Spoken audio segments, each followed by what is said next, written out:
KG, ex-member of Vcha, left the group and has sued the company JYPE, accusing them of mistreatment and blocking her from using her skills to make an income now. However, JYPE is claiming that they have done everything by the book, also seemingly implying that her and her mother were only interested in a solo career. So today, we're going to take a deep dive into KG's original claims as well as JYPE's new counterclaims. So if you're interested, please keep on watching. Don't forget to like, comment, and share this video with friends you don't have. This is K-pop Investigations, by the way, where we take a deep dive into a specific subject and then we share our thoughts at the end. So I literally looked at all of KG's 130 plus page document and the 2 JYP declarations by Susan Yu and Daniel Hong to make a mega document as the basis of my notes for today's video. So of course we are starting by revisiting KG's claims, but as we talk about specific claims, we will be introducing JYP's counterclaims. So JYP's side of the story. Now I know that KG is currently planning on releasing more evidence, and we'll get to that eventually, but this is just the initial claim and the counterclaims to the initial claims. I'm editing this right now. I don't even know if counterclaim is the right word, but you get the gist, okay? Before we get started, we will be discussing some sensitive topics, so if you want to skip this one, I totally understand and I can catch you in another video. But without further ado, let's get into it.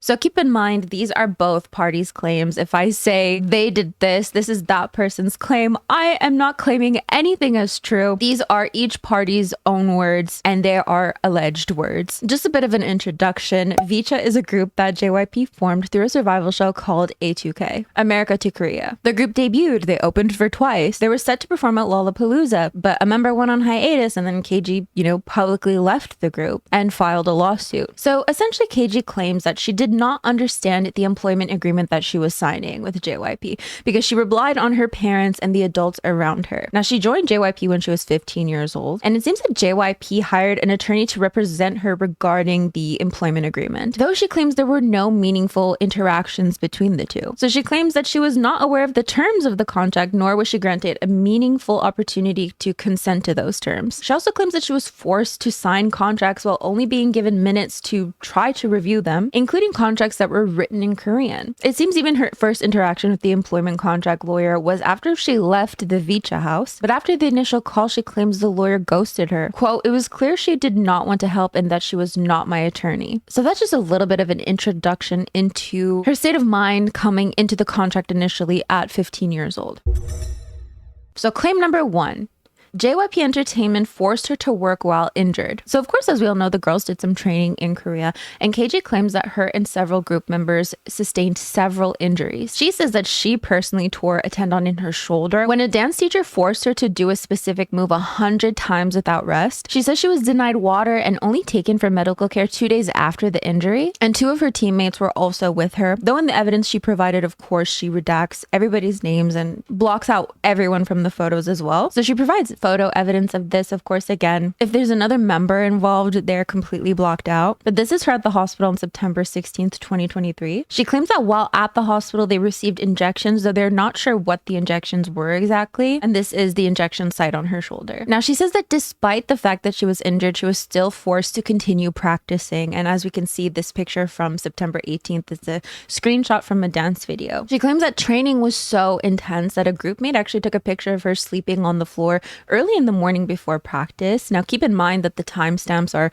in American time, but they were in Korea, so keep that in mind. It seems she sustained another injury to her leg, and it seems after this she was also denied rest. She received multiple injections, and the doctor even warned her that her muscles were damaged from overuse and specifically told her to stop dancing and to rest. Quote, "However, JYP staff insisted I keep dancing anyways. I asked if I could take it easy, but I was told to do a full-out performance regardless." And in this photo from November 23rd, 2023, we can see the injection sites on her leg. And she also provides a screenshot from a dance video again from November 24th, 2023, showing that she was continuing to dance after this. On December 6th, she claimed that she had internal bleeding due to a hip bone injury because she was forced to do a move over and over again where she had to lay on the ground, also claiming that she was denied rest after this. So in terms of rebuttals, I looked through both JYP documents and they don't seem to mention anything about injuries. In general, in the documents, they do say that she never specifically brought up mistreatment to them. We will expand on that later, but we still have more claims to go through.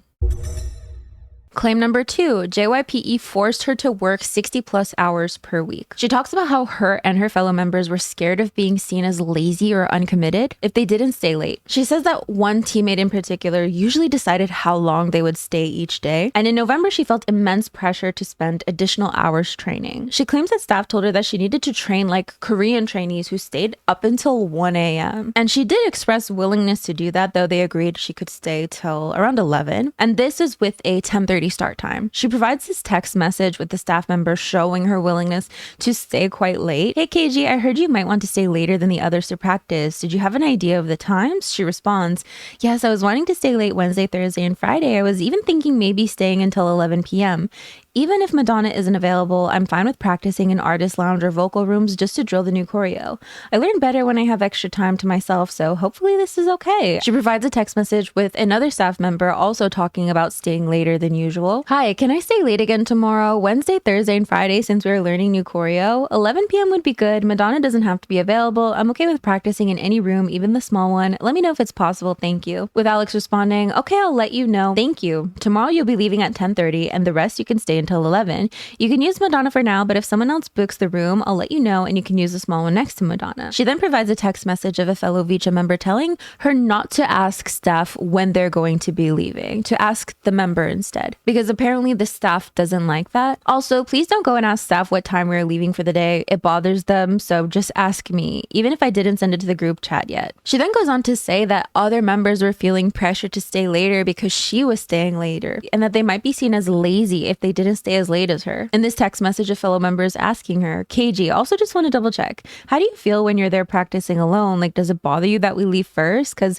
when they asked me if any of us wanted to stay, they made it seem like we are being inconsiderate and don't want to stay with you just because we're lazy, aka we are bad teammates." With KG saying, "It's okay, it doesn't bother me." She then provides text messages showing how many hours they're there practicing. So of course they're starting at 10:30 a.m. every day, and sometimes they're ending at 10 p.m. or 9 p.m. or 8 p.m. And she clarifies that these text messages show the group hours, that she was staying longer than the group, and that it averaged out to about 60 hours per week, leaving her drained and having no energy for school, as we can see in these messages, and they're just discussing their schedules. Again, here they're talking about feeling like they're pressured to stay later or else they're going to be seen as lazy. If I don't stay later than y'all, she's going to think I'm lazy or something, I don't know. But if y'all are already staying late, I might just leave with you guys because I'm scared she's going to get mad. What do I do? She even shares conversations with her mom where she's saying, "I bet I've been staying till 1 to 2 a.m., 11 p.m. and midnight, so I can't do any more than what I'm trying physically, and my body is so sore." In this message, she's talking about how she really has no time for school. "I need help. The pressure they have on me with our time limit. I'll send you my schedules if you don't believe me. I go from morning vocal lesson to lunch to 5-hour dance lesson to dinner to Pilates or physical therapy, then back to dance training till 10 to 11 p.m. I need help." In these messages, she describes how they get yelled at if they sit down for 5 minutes. JYPE, of course, has a different story. According to them, they made sure to ensure that they were not working more than the hours mandated by California law. Quote, "Those schedules were carefully adhered to by JYP staff and by Eric." We will learn more about Eric later. Which brings us to our next claim. JYPE controlled her diet and pressured her to eat less. So she says that when they were in Korea, the company pressured them to only eat salads. They claimed it was optional, but it was very clear that if they didn't do so, that the company would get angry at them. She says that they really tried to stick to it, but it was impossible to maintain with long schedules and no nutrition. Here we can see the group discussing the salads in their group chat. Basically, they were asked about eating the salads. I said most of the time we are, but sometimes some of us feel like it's not enough, so we eat something else with it, but most of the time it's just the salads. But I said with the longer schedules coming up, we might need to reconsider since we're dancing longer hours. And then some members saying that they just can't handle the salads anymore. Stop, the diet thing has me rolling.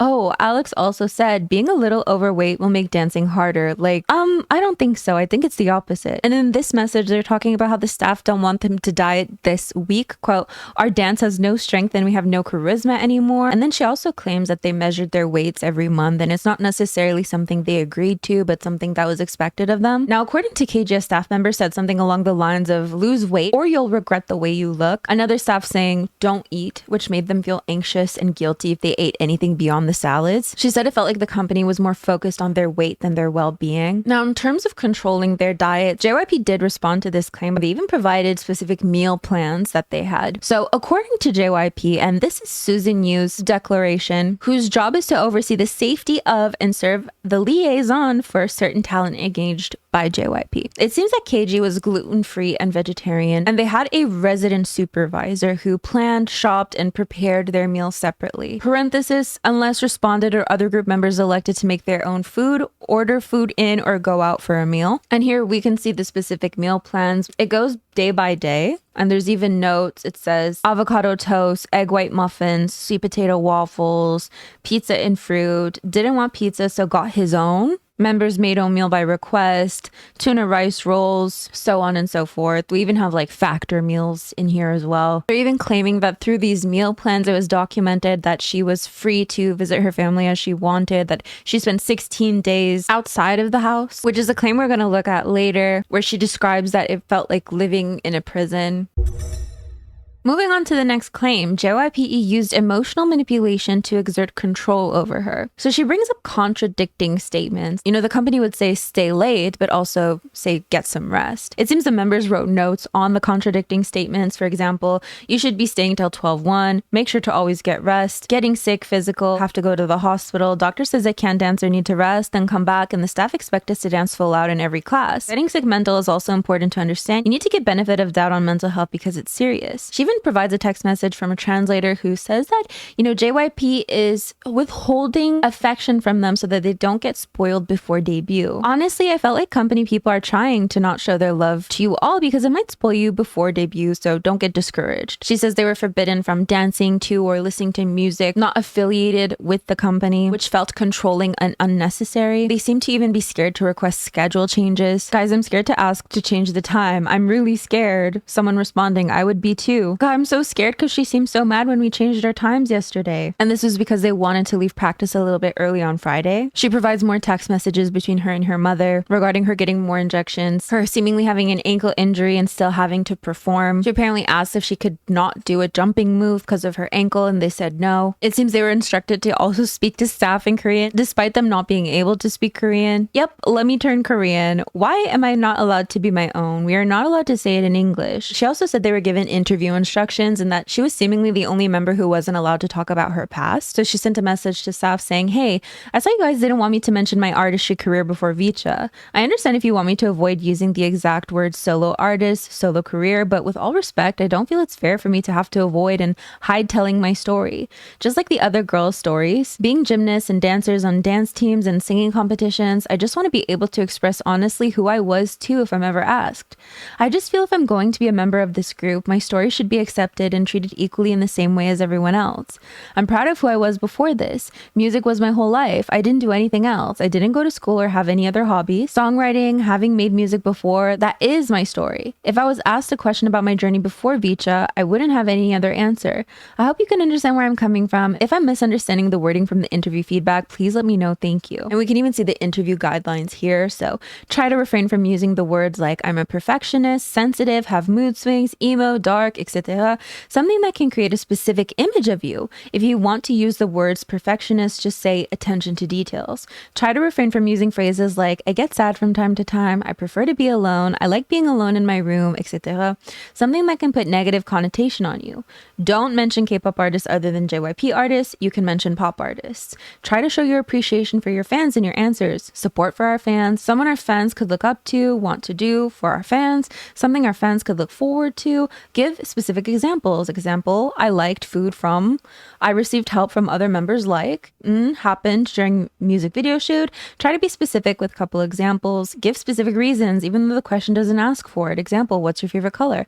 I like red because. When answering questions about Twice opening, try to say it is an honor to show appreciation. KG, let's not mention your solo career before Vcha. During in-person interviews, try to have some back and forth conversation with the interviewer. Example, how are you? How's your day going?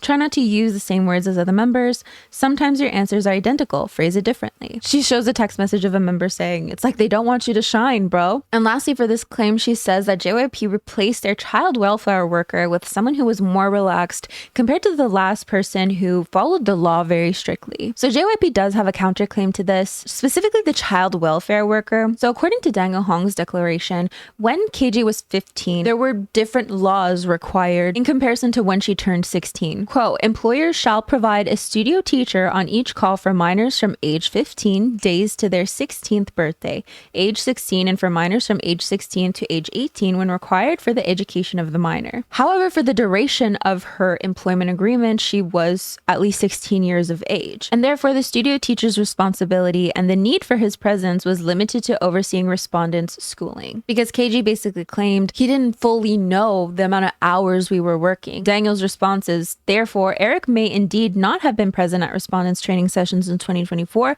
when respondent was 16, only as and when required for respondents' education. As to Eric being, quote, not generally aware of how many hours we were working, respondent is mistaken. Respondent's declaration at 39, members of JYPE management worked in tandem with Eric to set school and work schedule for the group members who were minors, including respondent, to ensure that they were not working more than the hours mandated by California law. Those schedules were carefully adhered to by JYPE staff and Eric. So they're claiming that they followed the law closely. There were different requirements from when she was 15 to when she turned 16, so on and so forth.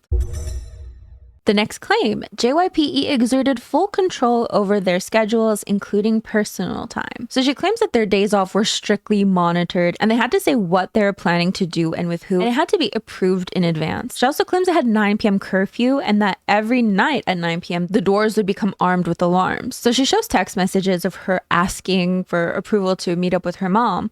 Hi, my mom is wondering if she can pick me up after training tomorrow for dinner. Also, would I be allowed to stay the night so I'm with her Sunday too? If not, it's fine. Thanks. Jenny responding, we'll let you know, should be okay though, but let me make sure. Daniel said it's fine as long as you're spending time with family and back Sunday after dinner. And she's also asking, I just put my laundry in the dryer. Should I grab it tonight or wait until tomorrow since it's 9? It seems that the laundry was in the garage, and if the doors were locked at 9, it might cause trouble. Now, this is a different Vcha member, but same thing. We're just going to hang out, maybe get some food, just spend some quality time together. Jenny responding, I think he wants to know what areas. With the member responding, he's staying at a family friend's house, so we'll probably stay there. I'm not exactly sure where it is, and we'll get some food around there. Jenny asking, can you find out since I need to tell Daniel? Okay, I'm going to ask him. He said the area is Oxnard. Jenny responds, Oxnard is almost 2 hours away. I mean, an hour-ish away. KG goes on to express that she just wants basic freedom. She wants to feel human. And she claims that staff forced them to leave K-Town because fans are recognizing them too much. I'm really annoyed. Yeah, I know, me too. I just want freedom.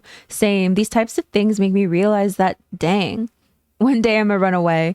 Like, I'm 18 years old. I'm a human being. I get that we're famous, but I personally don't mind if we get recognized. I just want to go outside and have fun for once. Like, I still want to have a normal life outside of Vcha. So JYP's counterclaim to this, specifically the doors were armed with alarms so that we could not go outside after 9 p.m. So this is part of Susan Yu's declaration, and she says that the alarms were dependent on the group's schedules. Quote, they often returned home after 9 p.m. and the alarm would be turned on either when they were all settled in for the night or when the resident supervisor was going to sleep for the night, which was always well after 9 p.m. Further, if any group member was leaving the house after the system was armed, for example, the laundry in the garage, they simply had to ask and the resident supervisor would disarm the system. So she's claiming that this was their home. It was not a place of work, that they respected their need for privacy, though there were restrictions for people who did not live there. So essentially, like, visiting hours were from 9 a.m. to 5 p.m., but that the security system was just to protect them from outside harm. Now, as for the claim that JYP strictly controlled KG's personal time and restricted her activities,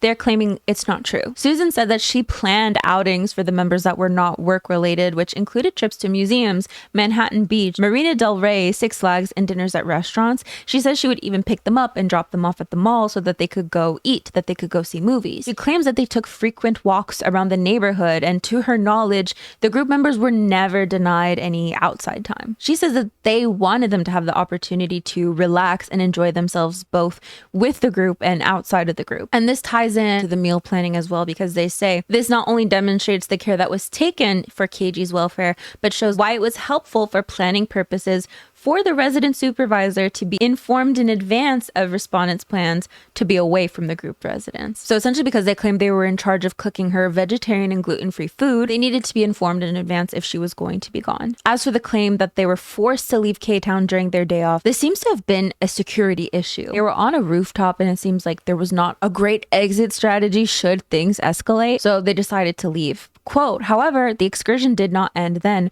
Rather, the resident supervisor took the group members to another restaurant where they could safely enjoy their food. So they're claiming she was free to visit her mom whenever she wanted, and actually in the 4 months that she spent there, she spent 16 days outside of the house. Daniel Hong also supports this claim in his declaration, and he also says that KG's mother approved and agreed to the house rules in writing as well, and he provides the house rules in his evidence.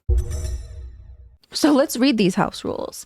Residence access. All hours, all resident access is restricted to group members and resident supervisors only. Limited access is restricted to parents, guardians, JYPE employees, studio teacher, cleaning staff, and only on an as-needed basis, maintenance personnel as follows. Parents, guardians, JYPE employees, cleaning staff, and maintenance personnel may visit between the hours of 9 a.m. and 5 p.m. only, visiting hours. Any visits by parents and guardians beyond visiting hours must be pre-approved in writing by JYPE.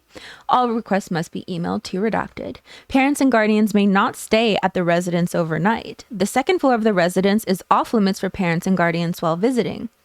For clarity, no group member visitors are allowed at the residence at any time other than parents and guardians. Group members must be at the residence every night by 8 p.m. unless accompanied by JYPE employees or JYPE appointed personnel, and may not leave the residence prior to sunrise. All personal outings that are not planned and or supervised by JYPE by group members must be done in pairs or more and must be reported, duration, means of transportation, destination, purpose, to the resident supervisor before departing. The resident supervisor has the right to decline any planned outing for group members under the age of 18 if the resident supervisor reasonably believes that there are safety or welfare concerns. Group members will provide the JYPE contact and resident supervisor then on duty with advance notice of any overnight stays outside the residence, and for residents who are under the age of 16, all overnight stays outside the residence are also subject to their guardian's advanced approval. At least one resident supervisor will be on site at the group resident at all times, 24 hours a day, 7 days a week, other than time periods during which the group members are all at a distant location, on tour, on hiatus, etc. Prohibited activities. No party stuff. Literally no party stuff. Quiet hours, no loud music, keeping voices to a reasonable level must be observed between the hours of 9 p.m. and 8 a.m. For clarity, neither JYPE nor any outside party will take any photos or videos inside the residence. In terms of meals and snacks, resident supervisors will prepare lunch and dinner for group members and will otherwise stock the residence with food staples and snacks so group members can eat at home if schedule allows, or outside meal prep or takeout food. Please make specific food requests to the resident supervisor. Transportation.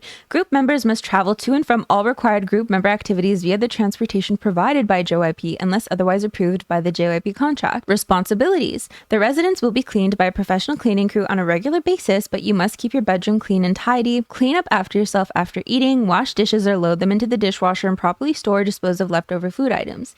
Keep common areas clean. Do not touch other people's belongings. Personal belongings are your responsibility. Check, turn off electronics, gas stove lights before leaving the house. Any emergency must be reported to the supervisor, and JYPE contact immediately for any life-threatening emergency. Call 911 first. So they're basically saying, according to these rules, really the only thing is if you're under 16, then you need to let them know about overnight stays. The next claim, JYPE had a surveillance camera monitoring them in their Los Angeles home. So KG made the claim that there were hidden cameras, and she realized this because staff would make comments about things that happened when they didn't even live with them. For example, a staff member casually described how a girl would go downstairs after curfew late at night and prepare her own meal separate from everyone else. So she essentially came to the realization that the kitchen security system was actually a camera. So she provides pictures here. She shows a side-by-side showing that there is literally a camera in it. And in this text message, she's warning people to not talk near the mic/camera in the kitchen. So JYP's counterclaim to this is basically that, again, according to Susan Yu, the camera and video surveillance of the group members was prohibited. We also saw that in the rules for the house. So they're saying, to their knowledge, the only function of the ADT system in the house was sensors in the windows and doors of the group residence that would sound alarms and notify ADT if a door or window was broken into. According to them, the ADT security system included a panel that could be used to arm or disarm the system. The people in charge did not know that there was a camera function on the panel, and the list of features set forth in the contract provided by ADT does not include any such camera function. So they're providing the contract that they had with ADT. I mean, it's quite a few pages long. You could read through it if you want to make sure that it doesn't say camera anywhere. But needless to say, there was a camera. They do acknowledge this, but they say that they only found out about the camera after KG had left and made the accusation that there was a camera. The company, at least, because it seems the resident supervisor knew about this a few months into moving in, and in knowing that cameras were not allowed in the house, she just covered it with a piece of tape and did not inform anybody about that. Susan claims that only herself and the group resident supervisor had access to the code for the security system, but the app connected to it was only used to arm or disarm the system. So essentially the way it works is that it wasn't possible to have a live video feed. The only reason there was a camera is that if the alarm was triggered somehow, it would just take a picture. So they're claiming no photos were ever accessed. Susan claims she's never been instructed to survey them through hidden cameras, and Daniel Hong also supports this story in his declaration as well. So in response to the claim about a member making food while no one was present and somehow a staff member knew about it, Susan says that she learned about this late night activity through the resident supervisor, because the resident supervisor simply went down into the kitchen and noticed the dishes because she had finished cleaning up the kitchen, and then in the morning she noticed that there were more dishes in the sink that weren't there when she had finished cleaning for the night. In other words, quote, the discovery of late night activity was obvious to the naked eye and was not achieved via any form of surveillance. Next claim, JYPE's actions impacted her mental health and the mental health of other Vcha members. So she says, quote, as a direct result of the mistreatment, surveillance, forced labor, and control described above, my mental health and the mental health of my teammates deteriorated significantly during our time under JYP supervision. So she describes her teammates' experiences, which were extremely concerning. We're not going to go too much into detail. She herself is really careful not to expose who this member is, and we're not going to speculate about that either. She just expresses that this member was struggling with a potential and even made an attempt. She describes extremely concerning things. On one occasion, she apparently told a staff member that a teammate may be suffering with an and she was just told that are normal. She then shows text messages of her explaining how she's feeling. She's been having trouble waking up in the morning. She's been missing school. She's been begging for a schedule adjustment to be able to rest a bit. And this is when she brings up leaving the group. And she claims that some of the other members also wanted to leave with her. Could you please help set up a meeting with Daniel whenever he's available? Yeah, that's chill. It's time for a change. I'm ready. And then she tells a member that she's leaving. A member saying, I really realized I don't care about any of this. The songs are ass and I didn't have the motivation to do them. On top of that, being controlled and all. I don't know, I just feel like maybe if things were to change, then maybe I'd feel better. But if they don't change, I don't think I'll be lasting. KG saying, I have no motivation anymore. Part of the reason my face was blank during performance. Her saying again, she's leaving and she doesn't want to talk about it. I feel the same way. I'm like empty. I don't know what to do with my life. I'm not happy either. This is not enjoyable. Her expressing that she feels like she doesn't have a personality anymore, or that she's not her own person anymore, that they changed her.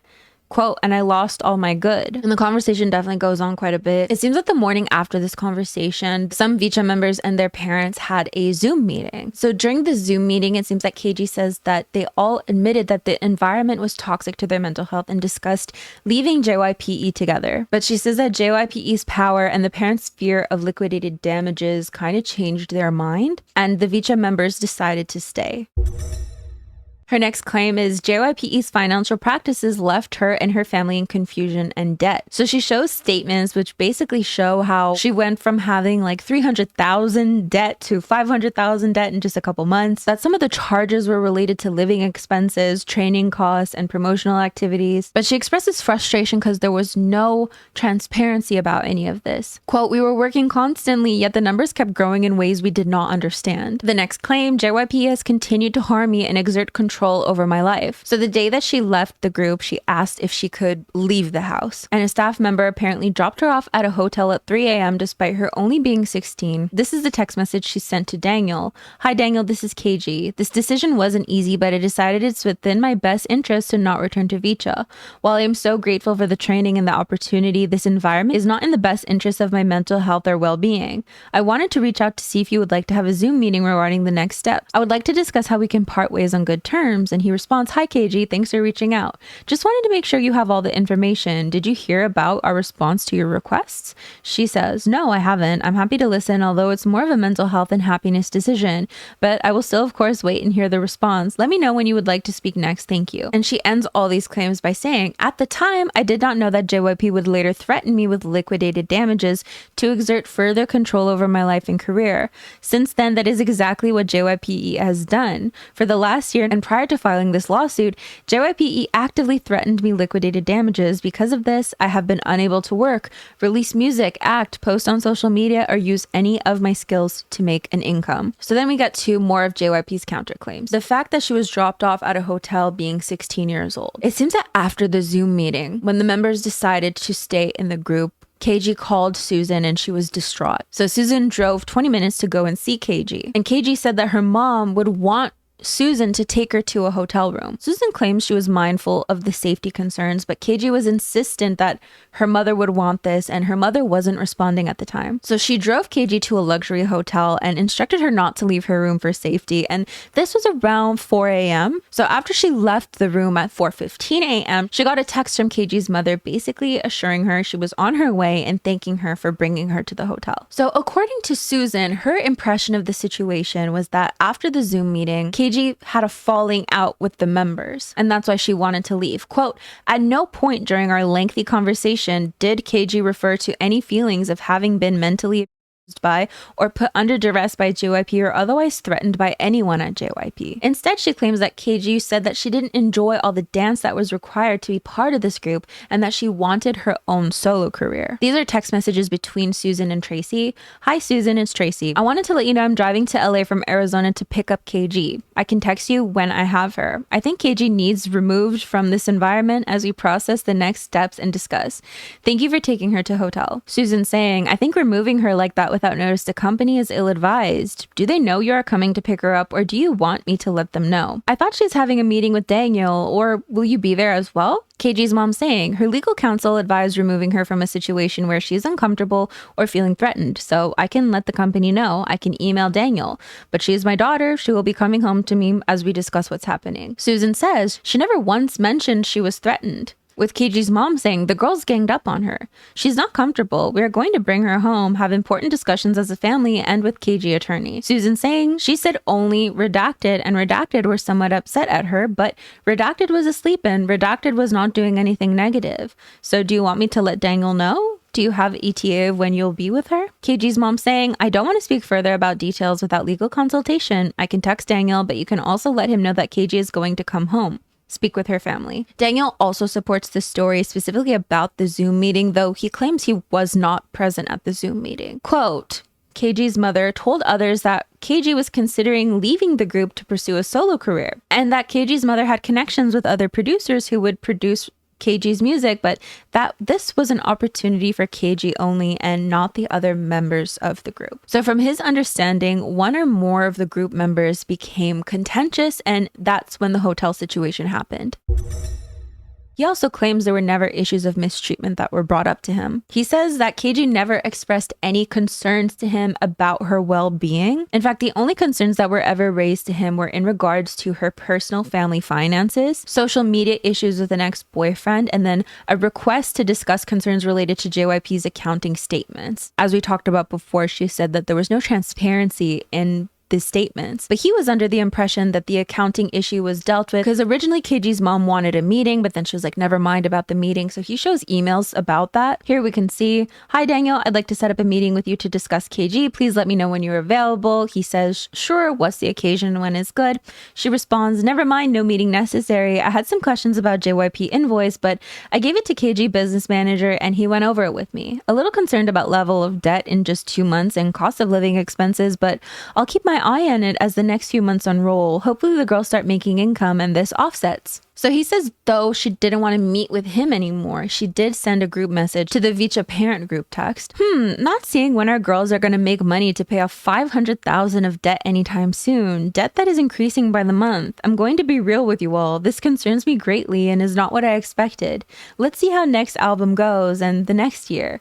If they make money on albums or tours, but I mean, yes, this is better than nothing, I suppose. But when I look at what they're sacrificing and how hard they work, I expected more pay to be rolling in. It's a combo I'm going to continue to keep my eye on. Now, specifically when it came to group residence, Daniel claims that KG's mother sent him an email about her wanting KG to live with her to avoid the accumulating debt of having to pay rent for her. She talks about their financial situation, but ultimately that they changed their mind. KG wants to live with the girls. So he shares that email. Hi, Daniel, I'm writing with concerns for KG. I tried to emancipate KG to protect her from a greedy father who once tried to wreck her career and sue her.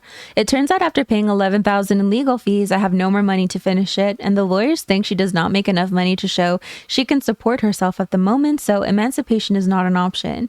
Despite KG dad being a millionaire, he has set out to bankrupt me in legal fees and maliciously and purposefully by finding any single reason to rack up lawyer fees over the course of 4 years. He has succeeded and I have no money left. As of today, he stopped paying child support to KG. He made this decision with no communication to me, my lawyers, or any kind of judicial ruling. So KG has been deprived of essential needs. She is a minor child who still needs money for school, medical bills, food, clothes, and essential needs. I'm honestly so very grateful she has a job with JYPE helping her. I'm giving you the background not to complain to you, but for you to understand where the question I'm about to ask is coming from. I was committed to allowing KG to live in the home in LA with the girls, but now I'm extremely worried for her financial future as she must support herself entirely on her own. I find myself questioning the amount of money she will lose paying that rent when she could live with me for free and I am 20 minutes away. If I can afford to stay here, over the course of 7 years, that could amount to hundreds of thousands of dollars in rent. I know bonding is important for the group. The girls are together entire time in Korea, the last 9 months in fact. They work together from 9 a.m. till often 11 p.m. They tour together, live together in Korea. I guess my question to you is, how important is it for the company they sleep together in the LA home? I am extremely worried for KG's finances and I'm worried if it's the best business decision to pay rent when you can live for free. I know KG wants to be with the girls. I'm just trying to think of her future. Please advise me how important it is for the company so I can make plans. And then like I said, they ended up changing their mind, basically saying for the first couple of years she wants to live with the girls. But she does bring up the idea of songwriting. We thought one way to alleviate my financial concerns is for KG to continue to songwrite and potentially sell her music.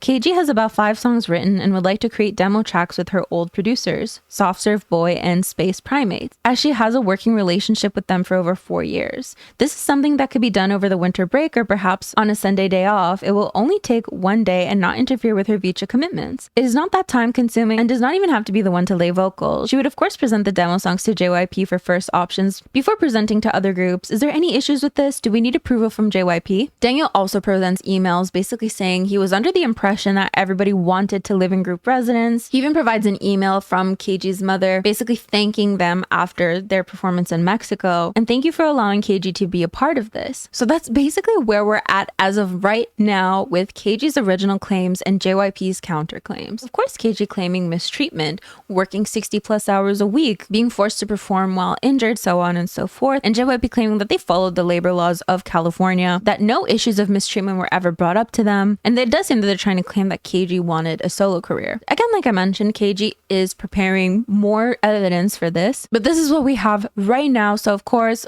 let me know your thoughts. I have so many questions about this, to be honest, and maybe we could discuss it at a later time, but I'll leave you with a few questions. And again, maybe on my podcast channel, we can discuss opinions.